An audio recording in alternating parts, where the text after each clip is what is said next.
සොලිගුණාටුවෙන් වුණ බලපෑමෙන් කැලණි ගඟ පිටාර ගැලුවා. ඒ නිසා සම්පූර්ණයෙන්ම යට වුණ නගරයක් තමයි මල්වාන නගරය. මල්වාන නගරයේ අද වෙනකොට තියෙන තත්ත්වය තමයි මේ පේන්නේ. අද දෙසැම්බර් 5 වෙනිදා කෙනෙක් ගම් වතුර තත්ත්වය ඇති වෙලා දවස් ගානකට පස්සේ වතුර බැහැලා ගිහිල්ලා තියෙන්නේ. යට වුණ දේවල් තමයි මේ තියෙන්නේ. සම්පූර්ණයෙන්ම වටේම දුඹුරු පාටක් විතරයි පේන්නේ. අර ගම් වතුරෙන් යට වුණ හින්දා මඩ පාට ඔක්කොම සුපිරි විලඳසලවල් හැමදේම යට වෙලා තියෙන මේ පැත්තේ. දැන් වතුර බහලා ගියාට පස්සේ නැවතත් මිනිස්සු මේවා සුද්ධ පවිත්‍ර කරන්න පටන් අරන් තියෙනවා.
මේ තියෙන ගම් අතුරෙන් තවත් සම්පූර්ණයෙන්ම යට වුණ නගරයක්. මේ තමයි බණ්ඩාරවත්ත නගරය. අද වෙනකොට වතුර බැහැලා ගිහිල්ලා සාමාන්‍ය විදිහට තියෙනවා. යාන වාහනත් යන වෙනවා. පාර සම්පූර්ණයෙන්ම ක්ලියර් වෙලා තියෙන්නේ. හැබැයි අර ගම් වතුරින් වුණ බලපෑම් තාමත් අපිට පේන්න තියෙනවා වටේම.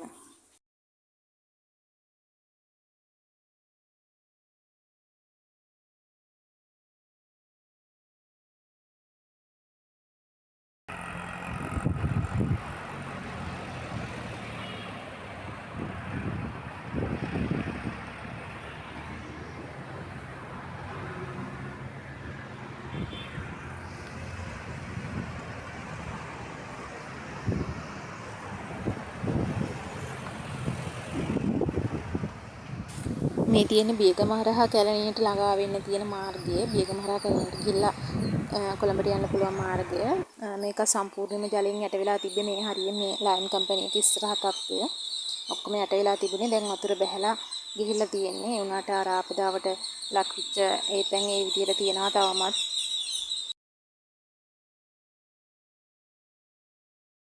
මේ වෙනකොට කැලණිය ගඟේ පහත් බිම් ප්‍රදේශය කියන්නේ කඩුවෙල මල්වාන බණ්ඩාරවත්ත බියගම මේ ප්‍රදේශයන්ගෙන් ජලය බැහැලා ගිහිල්ලා තියෙන්නේ. ඒ වුණාට තවමත් අර ජලයෙන් යට වුණ ප්‍රදේශයේ ගෙවල් ඒ විදිහටම තියෙනවා. මේ දවස්වල ඒවා සුද්ධ පවිත්‍ර කිරීමේ කටයුතු තමයි සිද්ධ වෙන්නේ මේ ප්‍රදේශය ආශ්‍රිතව.